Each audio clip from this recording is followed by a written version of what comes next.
There's no singing teacher in the world who has a magic stick and a nice black hat or even a white rabbit. You've got to work at it. It takes time and patience, and this is all to do with vocal care, especially as we get older.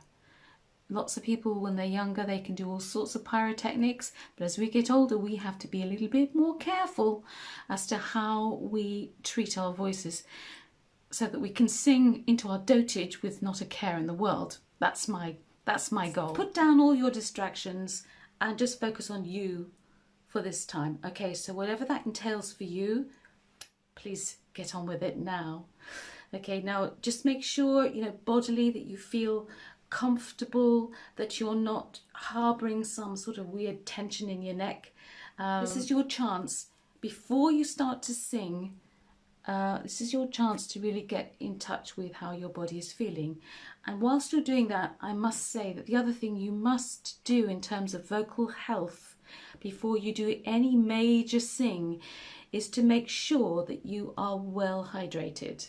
Hydration, really important. And my favourite is coconut water because of the electrolytes and the other nutrients and factors that it contains, things that are really good for us. Remember, the three things that you basically have to really think about, how your instrument works, and this is for everybody who perhaps, watching the replay, just need the reminder.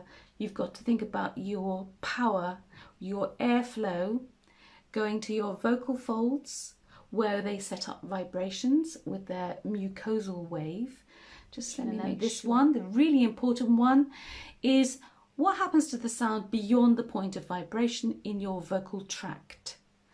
All right, that's resonance. Okay, so as you're getting in the zone, even for virtually vocalese, ambassadors, you still have to think about, this is basically what we're going to do in this sort of half an hour technique top up. Okay, this is still what you're thinking about, but the frame of all of that has to be posture. And posture does not mean thrusting your shoulders back. Okay, it means actually getting into postural alignment. So do that whilst you're getting in the zone.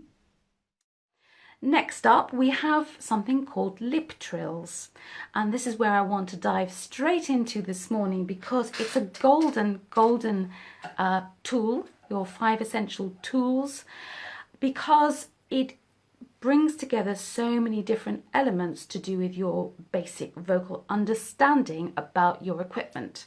Okay, now when you do some exercises, what you're aiming to do is always start in a part of your range that feels easy. Okay, it feels easy and not too far away from your sort of what we call your speechy area. Okay, so now this is what I like to do between this note and this note, and then back down again. All right, in a kind of slide. I'm going to give you a demonstration of a lip trill. If you've never heard one before, then this is what they are. If you do know what they are, you can join in. I'll just do a few. All right, okay, here we go. So here's our note, and this is what it's going to sound like. Okay, thinking a little bit about posture and allowing the air in. If you want to join in, it goes like this. We'll just do a few.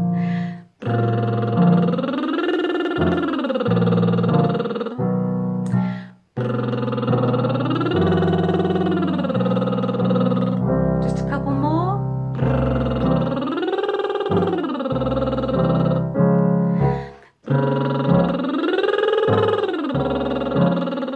Last one.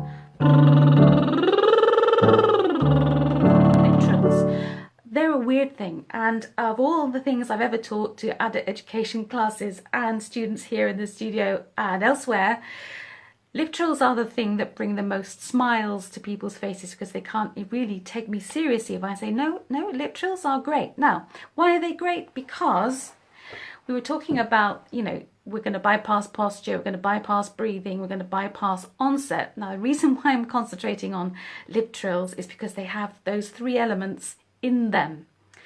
Now, sometimes lucky people can do Liptrills straight away, no issue. Other people struggle with their lip trills. Now, can I tell you a secret? That lip trills are not about blasting the air. It's not about your lips. It's not about this funny thing that goes on here. Imagine a cold, frosty morning and you step outside. Brrr. It's that kind of feeling, but it isn't that your lips are doing the thing. It's actually the air passing through this meeting of the lips. Okay, which then, as the air passes through, it parts them. A bit like the vocal folds themselves as the air comes up. So this is why lip trills, which are great fun, are worth their weight in gold. And remind you, always start somewhere that feels really comfortable to you, all right? Vocal basics, vocal warm-ups like this are not about going to the ends of your range, to how low you can go or how high you might be able to go. It's all about just getting to grips with the basics, getting to know your instrument, just like you would if you'd bought a new clarinet or a flute, or even sitting to learn the piano. You've got to get to grips with the technique of the instrument before you can hope to do many, many wonderful things. And the voice is no different. So these are basic tools. So this time, as we go through and do a little sequence of lip trills, I want you to start paying attention to what is happening as the air comes and goes.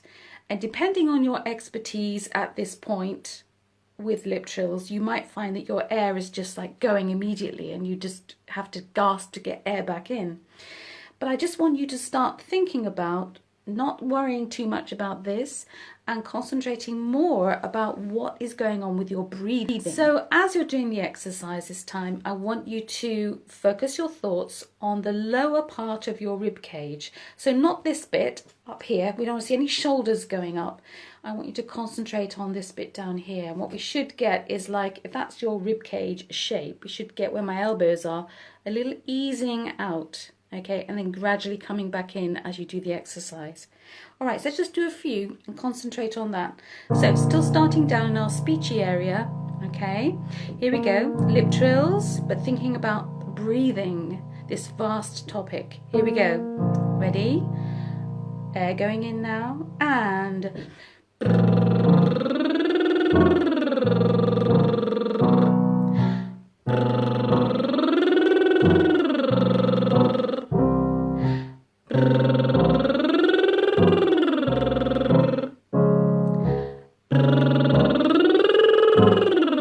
just a couple more. Think about the breathing. Two more.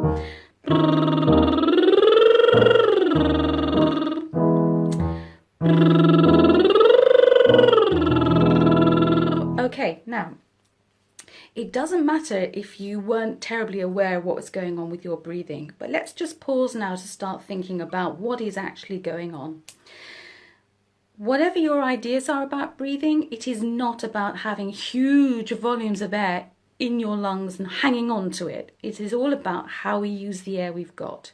Simple exercise coming up for you now that you can practice during the week, and it's very straightforward. You don't have to actually vocalize anything, but I want you to think about how you allow the air in. You're not putting the air in, you are simply opening your mouth as if you've got a big surprise. And you can feel the air go in, and of course your lungs, they have no option, they will expand. Your diaphragm will automatically drop, and then what happens is, as the air is coming out, it gradually comes back to its normal resting position. This is the diaphragm, and it sits just underneath your rib cage. So a good exercise to start getting used to, just being mindful of my time because I get carried away, is to kind of get used to the whole idea of allowing the air in and then exhaling it with a tss. And just to make sure that you understand what that is, it's almost like a pressure cooker kind of tss.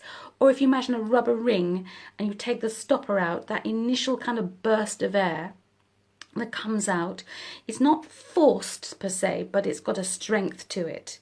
And the idea of the exercise is that you maintain that for as long as you can. Remember, no two people are the same. All right, so your air capacity will be individual to you. So here's the exercise, okay? So you've got to practice thinking about how you're sitting or standing, all right? No tension. And then, first of all, you do hold air out. So you've got nothing left. And then you just allow the air in. And then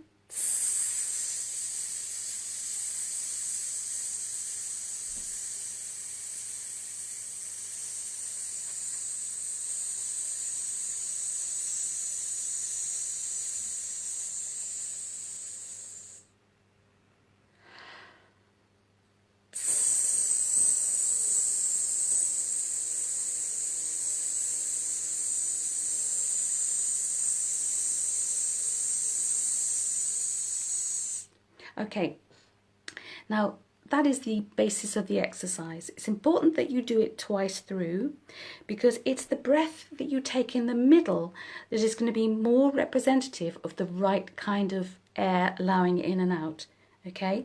So that's just a little bite-sized introduction to the breathing exercise. Okay, now just don't feel it's a competition with yourself to try and do that breath for as long as you can. You have to start being very intuitive with your body, and imagine as you take the breath in, the diaphragm flattens out like that. That's what you can feel down here, as your diaphragm kind of flattens out, okay? And then as you let the air out, it's going to just naturally, you can't do anything about it, it's going to come back to its resting place there where it was before. Okay, so it's your kind of control, if you like, organising the air coming out with that tss. It's like having your thumb and forefinger on the nozzle of that little rubber ring stopper, and you're allowing the air to come out at a certain rate. Okay, but it's important that you listen to your body and become intuitive about how much air you have to come out, and then acknowledge it. Come to the end of the exercise and then start all over again. Okay, so what we're dealing with within these vocal basic lives within the 30 days of singing is talking about the toolbox. Okay, now this toolbox is applicable and relevant to singers whether they are just starting out or whether or not they are really experienced. So for example, someone like myself who's had a lifetime of learning how to sing and studied it quite hard, you know, I still go to these vocal basics all the time. They're kind of my touch point for just making sure that my vocal equipment is in tip-top condition, or that, say, I'm looking after my vocal equipment. So that's what the whole point of these vocal basics live bite-size views at vocal technique. I've talked about very briefly posture. I've sort of given you an idea about breathing, but that's a vast topic, but it's something to get you going. That was in last week's vocal basics. And we've looked at lip trills. Now today we are going to look at another really essential part of your vocal toolbox, and that is really understanding onset. What is onset? Onset is where your vocal folds come together and you make a sound. Okay, now that's a very simple way of putting it, but I'm going to give you an exercise this morning that, or a couple of exercises that will just help you kind of locate that feeling of onset. Maybe three actually, okay, maybe three ideas. So what does it feel like? Obviously all the time I'm talking, my vocal folds are coming together and their little edges are coming together in a mucosal wave. Okay, so like this, and air passing through them picks up vibrations and ultimately my sound is heard. So as a singer, you've got to get pretty good at knowing exactly how you're doing that. So you can do three things. Number one is you can just, I'm going to have to be really quite close to the camera, I hope you can stand it, is to just get used to this idea of where it happens, when my finger is here, all right, you could do this too, and just very gently do. I hope you can hear that. If you can hear that, give me a thumbs up just to let me know that it's being heard. But hopefully where my finger is, you can also see a little action going on there. I'll just do it again. Okay, can you get that? What's happening there is your little vocal folds, who sit in a V shape, they're very tiny, about the size of your fingernail. They sit in a V shape and they come together, and it's that little kind of action down there your muscles are making happen every time you do a little. It's interesting because I sat watching my little grandson Fox practice his subglottic pressure yesterday. He can do it really loudly, but also he's doing these little tiny sounds where he's playing with this idea of articulation and using his voice. Very interesting, and he's only what, 10 months this month. So he's already working out his vocal prowess. To all of us, he was really quite loud. And the second thing you can do towards your onset is I used to do this with children within the county music service team that I used to work as a vocal team, is to get the idea, the difference between air passing through your vocal folds and actually your vocal folds coming together. So this is the second little exercise you can do. You can again get the sensation of what's going on in here. So just feel where your larynx, your Adam's apple, is, and then just alternate between making a hissing sound by pushing air through your teeth, like that, and then changing that to a zzz, making a Z sound. So you have to kind of be mindful of how you're letting the air in to do this. You're going to need some air to do it. Okay, so this is the second exercise. You can just, at your own pace, do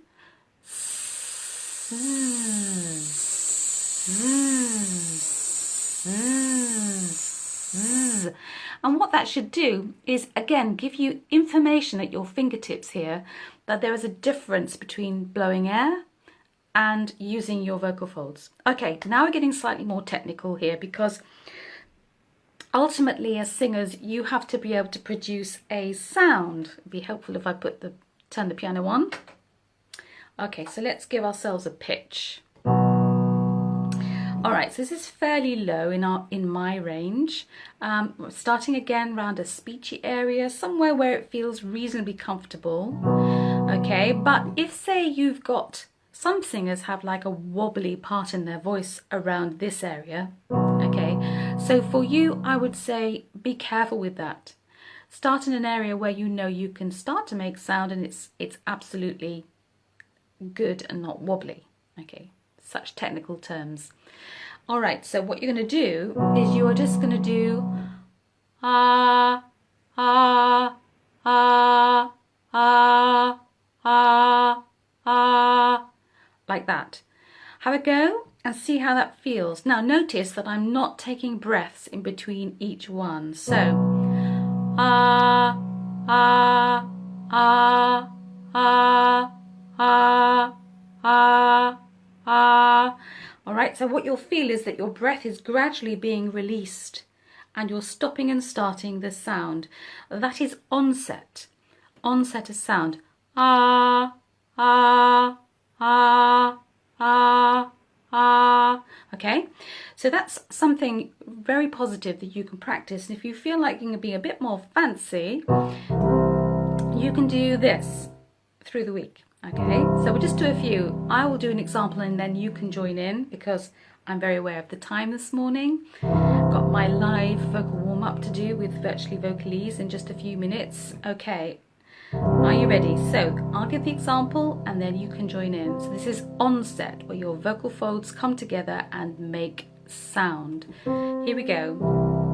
It goes ah, ah, ah, ah, ah, ah, ah, ah, ah. Join in with me.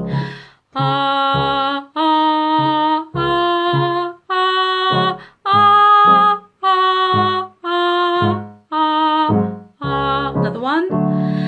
Ah, ah, ah, ah, ah, ah, ah, ah, ah. Okay, all right, so how is that going? Check it out. Now, one thing to be very aware of is the nature, the sound that you make as you bring your vocal folds together. And I've got three titles, 3 words, if you like, that you've got to try and work out which one is you. So when you do your little exercise there,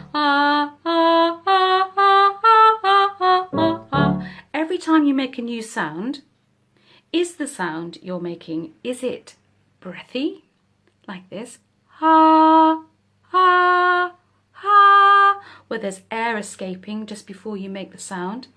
Is it glottal, like this, ah, ah, ah, ah, etc.? Is it glottal? Or is yours balanced? Balanced, like this. Ah, ah, ah, ah, ah, etc. Which one of those 3 is yours? If it's breathy, what's happening is the vocal folds are closing after the air meets them, closing completely. If it's glottal, the vocal folds come together too harshly before the air gets there, so you get this kind of harsh sound. And if it's balanced, woohoo! You can congratulate yourselves, because that's the ideal.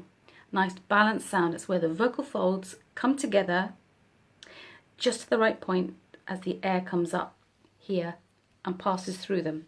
That is balanced onset.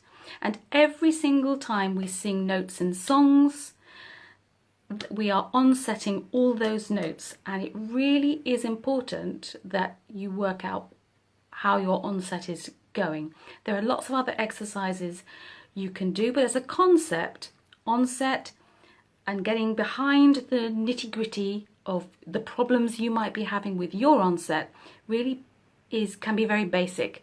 Get those basic tools working. Really examine the kind of sound that you make, okay?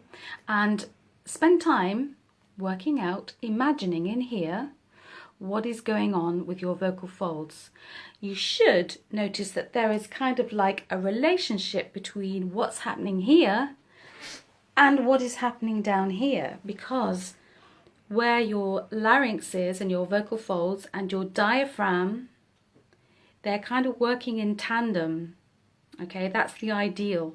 So as you're singing ah, ah, ah, ah, you should feel something going on down here. Are you? That's part of your checklist. We've also, last week we covered onset, the idea of making sound when your vocal folds are doing their thing, and ultimately we hear eventually your unique sound. And your sound is your sound is your sound. You cannot emulate anybody else. Your voice might sound familiar to other people listening, think, oh, her voice or his voice sounds just like so-and-so's voice. But in fact, you can't recreate someone else's sound. It has to be yours. And certainly for youngsters learning how to sing, that's often a preoccupation of theirs, is that they will be drawn towards people that they like listening to when they're singing.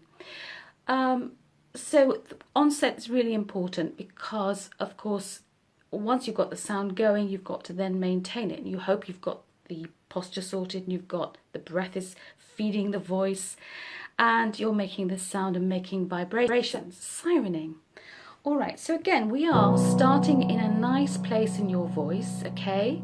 It's something that feels very kind of your natural place to go towards to sing. Now I'm going to start here because obviously I'm demonstrating this morning. Just going to get the right foot on the pedal. And sirening involves a specific sound. So like any word that ends with ng, like sing, just examine what goes on there. How does your tongue come up to make the ng sound? Examine that for a minute. Just say sing, sing. Okay, now if you've got it right, and you can compare notes with me now, if you're doing an the correct way, what you'll be aware of is that the back of your tongue, the bit at the back, I'm going to have a little cough, comes up to meet your soft palate. That's the kind of tickly bit with the uvula that hangs down at the back. That kind of arching muscle at the back of your mouth is your soft palate, or velum. and the back of your tongue, as you go into say sing, comes up and meets it. Okay, you can feel it. But you might notice that the front of my tongue is behind my teeth. So what does that do? And basically, that will drive all the sound you're making from here up into your resonating chambers at the back of your throat, and it actually pushes the sound up into this part of you. You're picking up vibrations more from the front of your face, and it forces the sound down your nose more, so it's going to sound more resonant. So this is a great exercise for practicing resonance. Okay, resonance.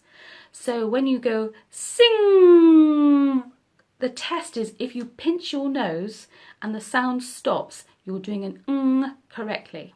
So you can practice that, getting your correct, and you might just start to notice how it makes you feel round about where your jaw is concerned. You know, when your jaw is dropping to do the it should feel perfectly relaxed. Okay, so we're meeting three things here. We're meeting resonance, the idea of resonance. We're meeting what is my tongue doing, and we're also meeting what is the relationship with my jaw. What am I doing with my jaw? All right, so now we're going to get down to the exercise that you can practice. And don't forget, this exercise is in the free online resource, the audio playlist.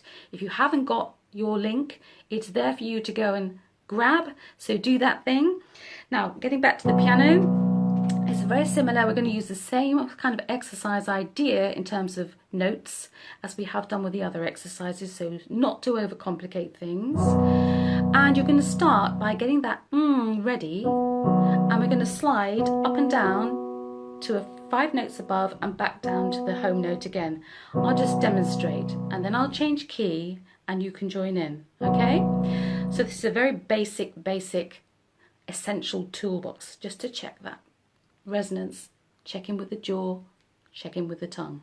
Here we go. So I'll demonstrate. You can join in if you wish, if you know what I'm going to do. Here we go. It goes. And next one.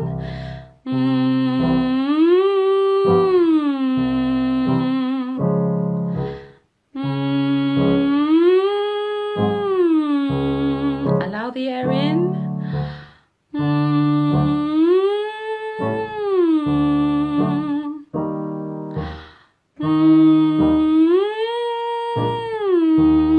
Check your jaw.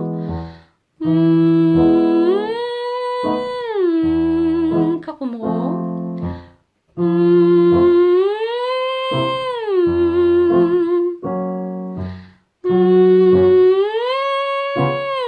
Last one.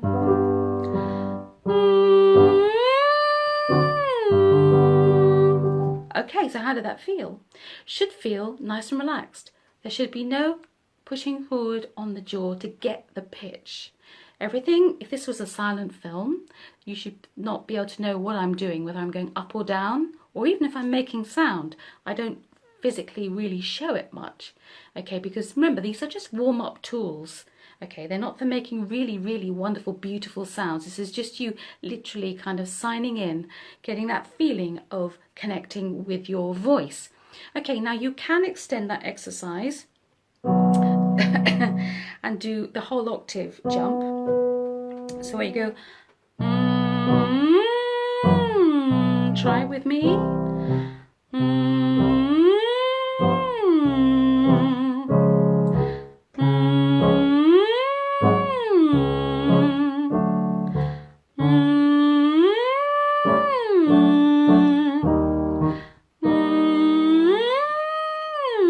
Last one, folks. Actually, we do one more.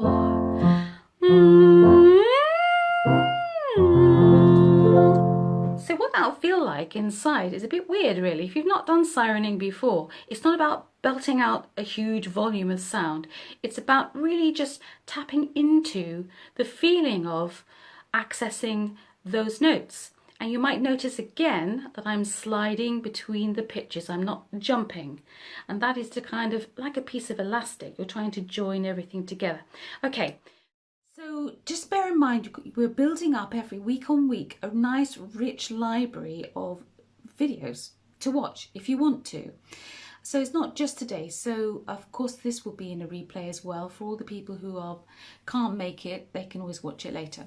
I want you initially to think about what your focus might be for today, or are you just being led by me? That this is very helpful to me to know exactly what you're thinking, so that I can sculpt the session really well for you. It's only 30 minutes and it goes very, very quickly indeed. Okay, Steve, I see your words, jaw and posture. Okay, these of course are very important, both of those things, the posture and the jaw, and they are so related because, you know, everybody, whoever comes for singing lessons, always thinks about posture. What does posture mean? And if you say to a group of adults in an adult education setting, you say, well, let's think about posture, everybody puffs themselves up and pushes their shoulders back. But of course, it's actually more than that for us singers. It's about understanding the whole system, how I've said we are our instrument. Okay, but what does that actually mean? On a very basic scientific level, it means that as we are learning about our craft, the technique, you have to always bear in mind as to how we are doing this thing, and how it doesn't only come down to your little vocal folds in there, it's the whole of you.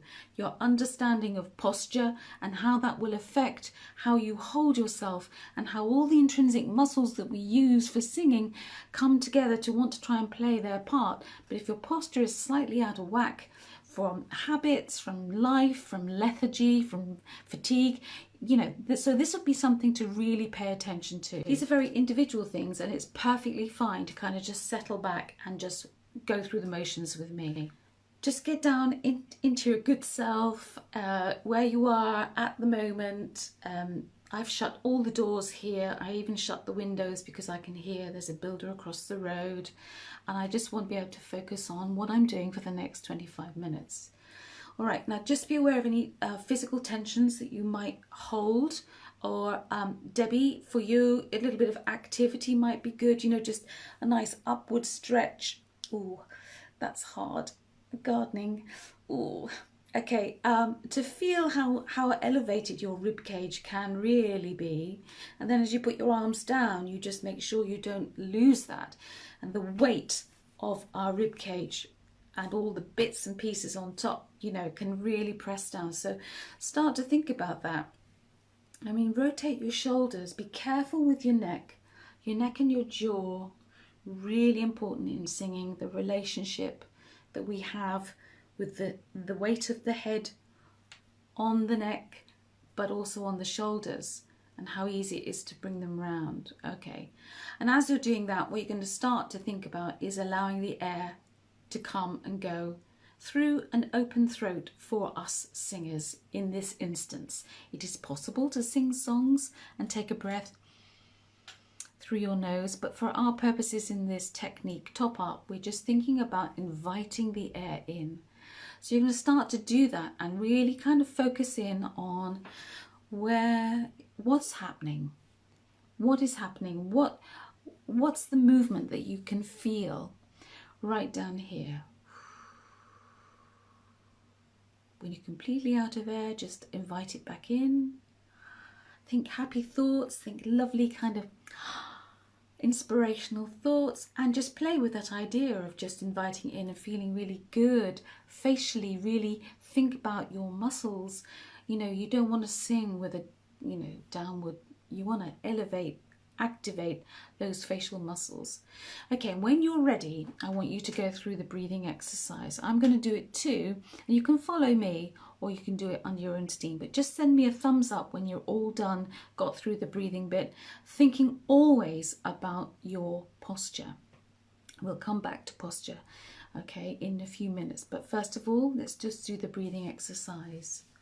So I'm checking my posture, making sure sitting here at the piano that my bottom is tucked under, okay, and I get that nice lower back stretch.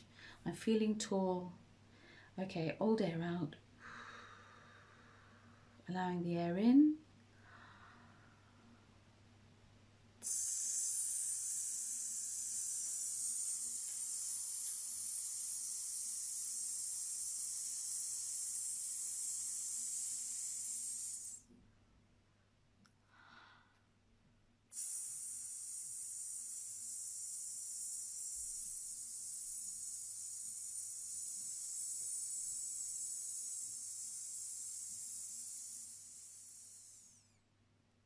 So there's my thumbs up. I've finished. Now, I'm very aware that sometimes in the year I get a very kind of irritable airway, just because to do with, you know, the hay fever season. I don't have hay fever, but since teaching in schools, I've noticed that I have this little grumble at particular times of the year. So in a breathing exercise, I try not to make it too blasting the air out, otherwise it will initiate a cough, and I don't want that. So send me a thumbs up. Yeah, I can see them coming in. Great, great, great. So think about that. And the most significant body response whilst you're doing that exercise is the intake of breath in between the two exhalations. Okay? Right, so you want to keep the... Sophie's quite right. She's just said...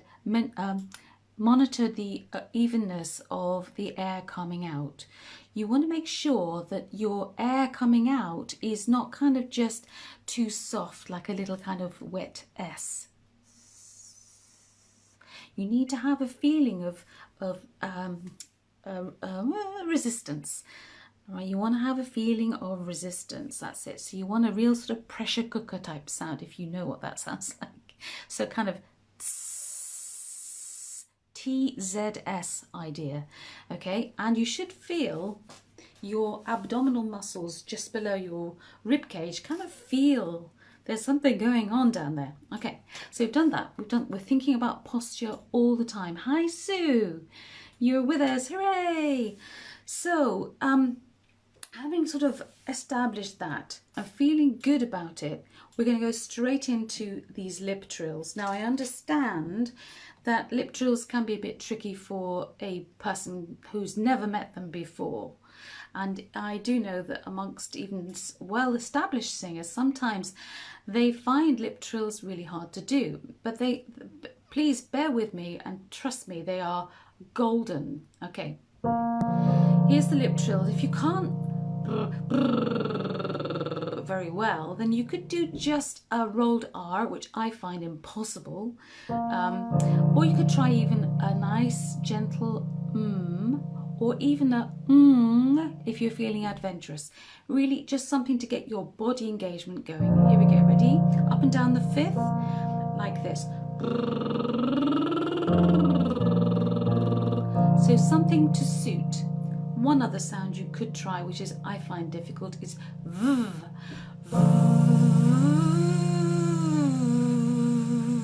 So you got your lower lip just behind your teeth there. Quite hard. But you do get the body engagement. Okay, so up and down fifths. Here we go. And next one.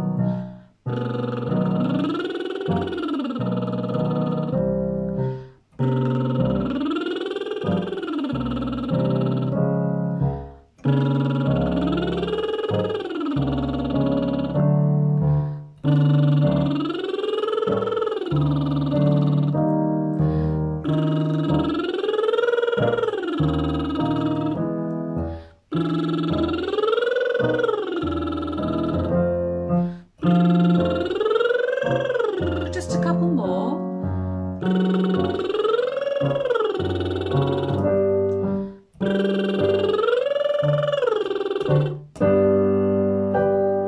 Oh, I hope you've got lots of tingles on your nose. That's always a good sign. Now, we're not going to talk too much right now. I'm going to try octaves, okay?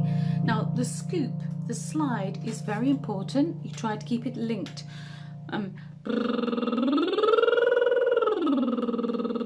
Not jumping, because that encourages all sorts of things down here. So we want the slide. Okay, here we go. Just a few of these. Again, this is for check your posture, body engagement, okay? And also that initial instigation of the sound, like saying now. You've got to get really good at that moment when you want to make the sound. Here we go, which of course is onset of a type. Here we go, and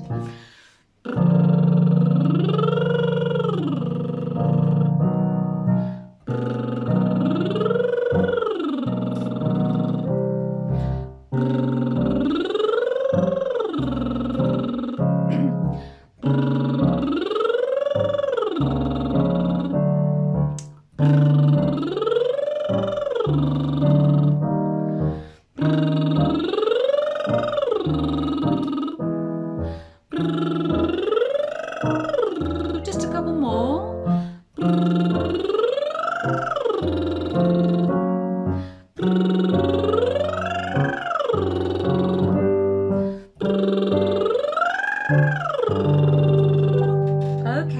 Okay. Now, before we get too disheartened, let's come from here and do descending ones.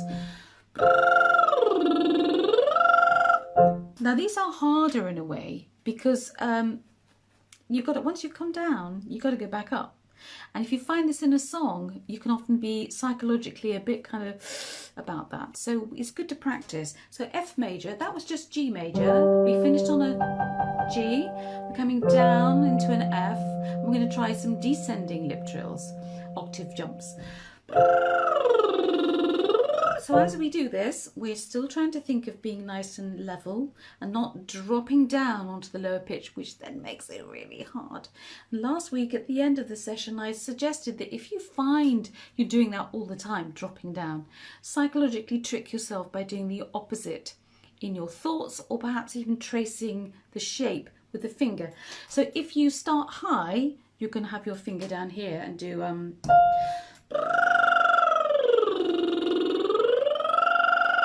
kind of makes, it's kind of like, you know, confusing to the brain, but it's helpful to the voice. Are you ready? Here we go. I've just seen your comment, Debbie, by the way. I'll come back to that in just a tick. Here we go. And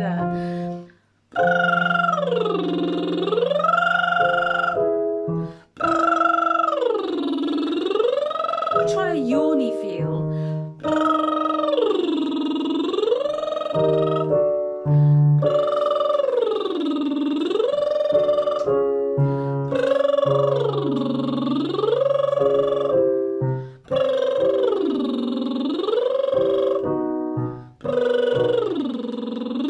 Just a few more.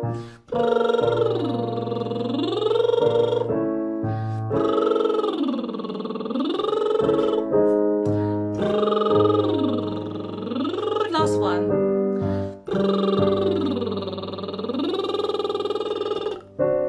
Okay, so how did you do with that?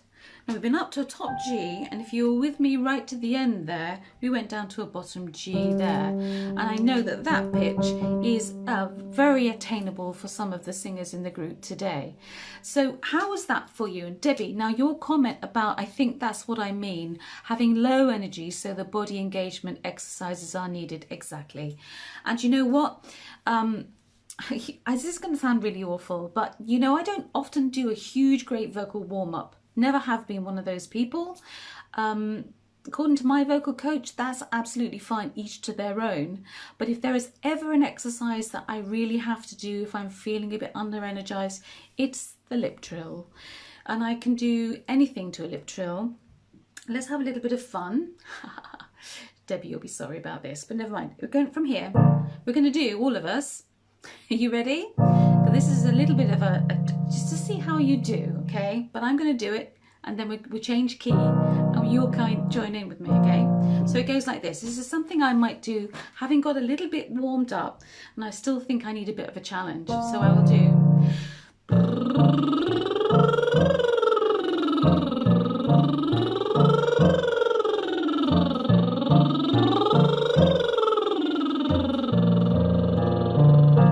So basically making sure I'm exhaling all of my air on a lip trill. That really does engage the body. Now we're going to do a few of those.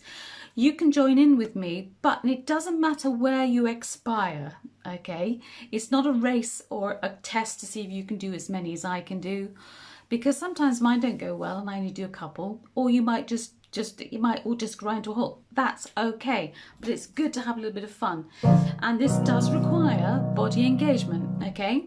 So body engagement, what's that? That's all to do with as you allow the air in, the diaphragm drops automatically. You don't have to think about it, organizing it, you just have to allow it. The diaphragm drops, the larynx does this because they work together.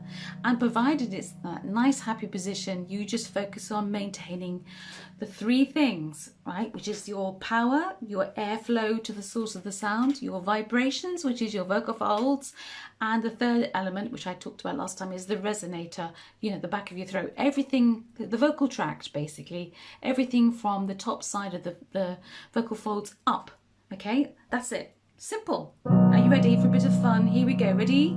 And...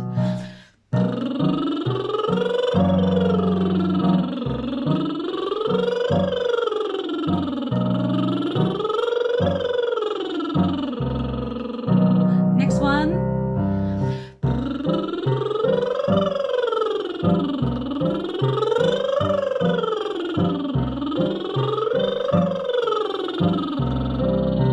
Next one.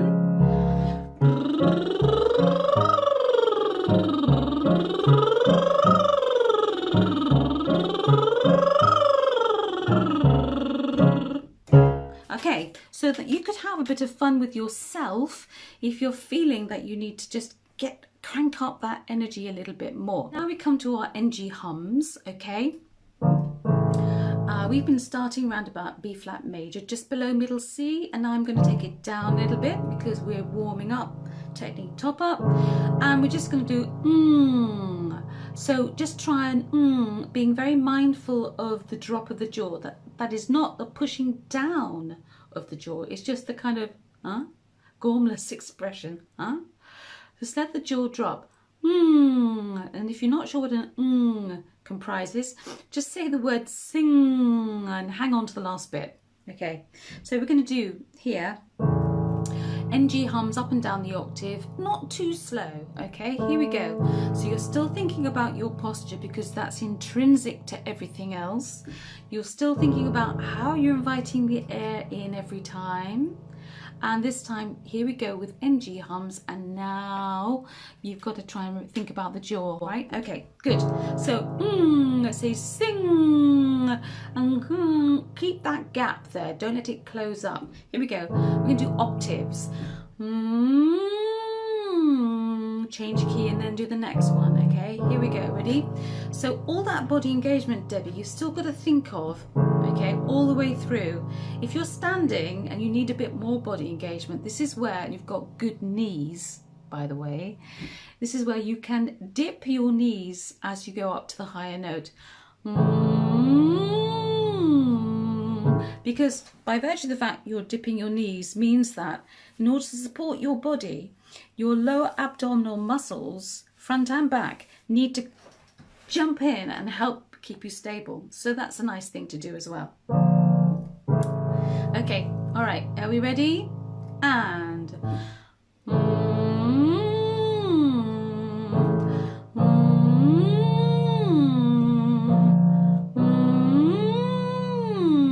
don't jump.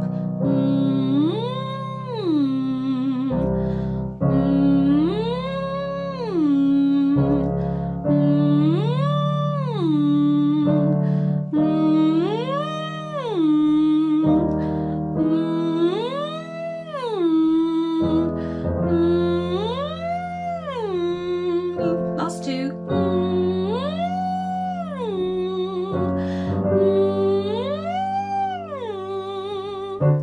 Okay, up to the top G again, F major.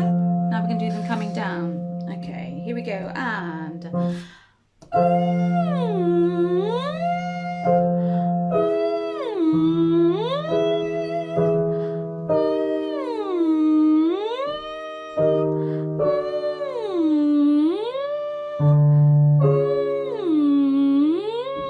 don't drop off.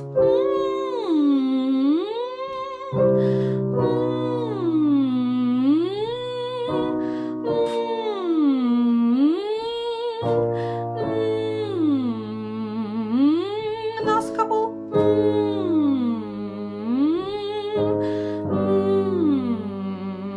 Last one. I think we do one more. Okay, now we finish in F major, which means we did hold 2 octaves there. Okay, Now, I was leaning forward. I can't stand up and do the dippy knees because obviously you'd see my midriff all the time, and that would not necessarily be a nice thing. So what I was doing was I was just very slightly leaning forward on the piano stool.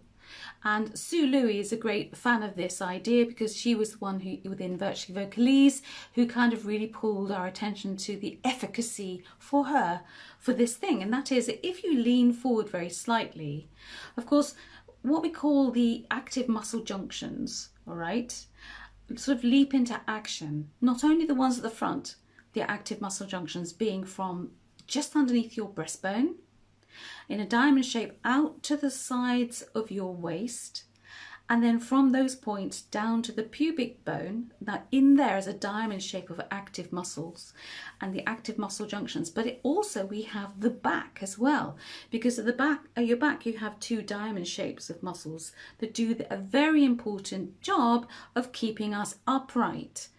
Okay, and so when you're doing exercises and you're thinking about posture and you're not sure whether or not you're really using the right muscles, then by simply leaning forward, those muscles come into play. So it's a great shortcut. Okay, Steve, you said harder going down. Yeah, your tendency to land on the bottom and lose support. I just told you that. Drop off is absolutely in songs. You see it, feel it all the time. Right, so we're pressing on. So we're thinking about posture all the time because we are our instrument. It doesn't work on its own. So we've been thinking about that. We're inviting the air in. We're thinking about the diaphragm. We're thinking about body engagement. We're now talking about, you know, tricks and means to keep your body active whilst you're singing and getting a little bit more, I don't know, energy. Because I think, Debbie, are you teaching in a few minutes? I think you are. So now we've done our NG hums, and what I want to do now is we want to do, I'm just thinking about the time, we've got 5 minutes left. Ooh. Let's just do a few of these first of all. All right, so we're going to do, still keeping the NG hum going. All right.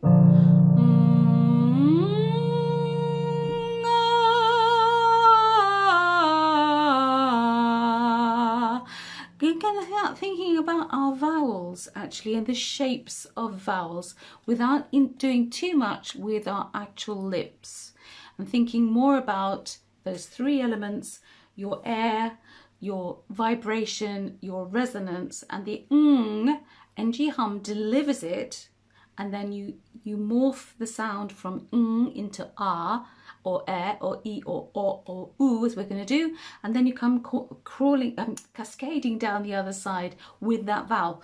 Let's just give it a go and see how you do. All right, so still trying to engage all that body excitement at the thought of doing your singing. Here we go. To up a whole octave, and then down to ah first of all. Here we go. Ready?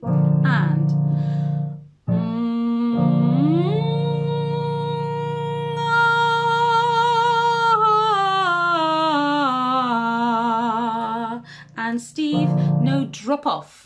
Okay, next one, and this will be air coming down, and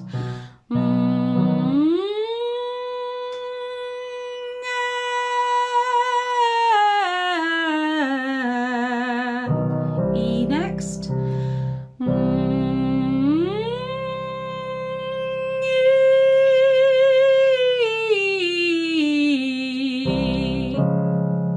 Now a O next.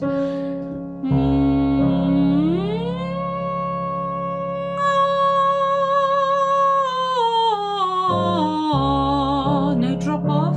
And now ooh, be careful with that tongue.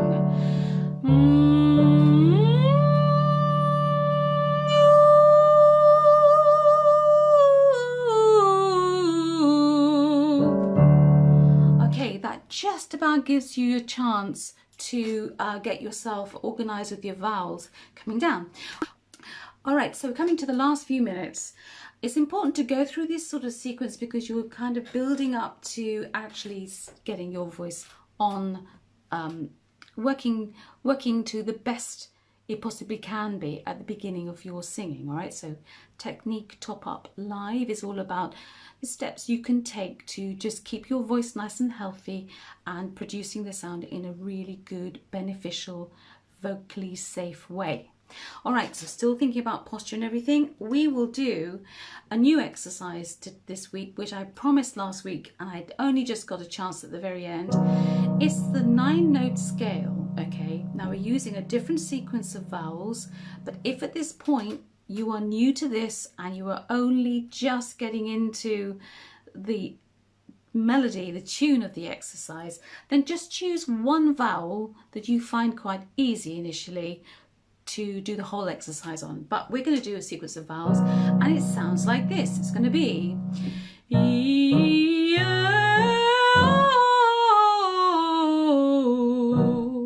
same,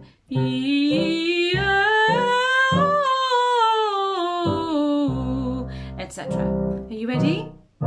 Okay, so lots to think about. Choose one vowel if you're a bit confused with the vowel sequence, but you're still thinking about posture, you're still remembering to invite the air in, and you're still thinking about not dropping off as you come down the scale. Okay, here we go. All right, ready?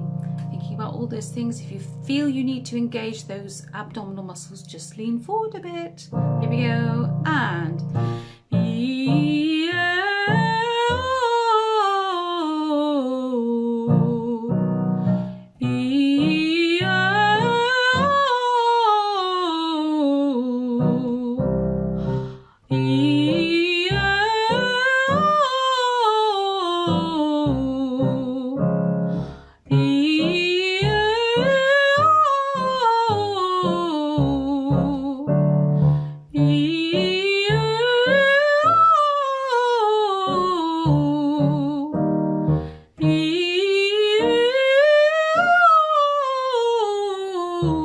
keep the jaw relaxed.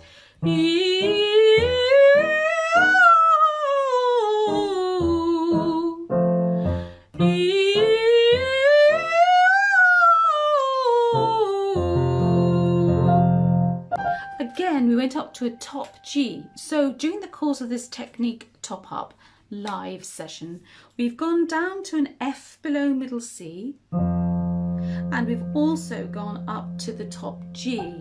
So we've covered just over, yeah, so 2 octaves and a note, which, you know, for a quick sort of warm up, getting into your singing, that would be adequate. You wouldn't need to do much more than that. So I thought there's someone at the doorbell then. So just be aware not to push yourself too much with a technique sort of warm up, a top up idea. Don't push yourself too much because you want to start small before you start pushing the voice out there and giving it all sorts of. Bye Debbie, have a good afternoon. Hope I've helped you a bit with your energy. So just think about that. Technique warm-ups, vocal warm-ups are just, you know, taking yourself from nothing to singing on a very small, safe sort of way, and nothing too big too soon. Thank you very much everybody. More again very soon. Bye for now.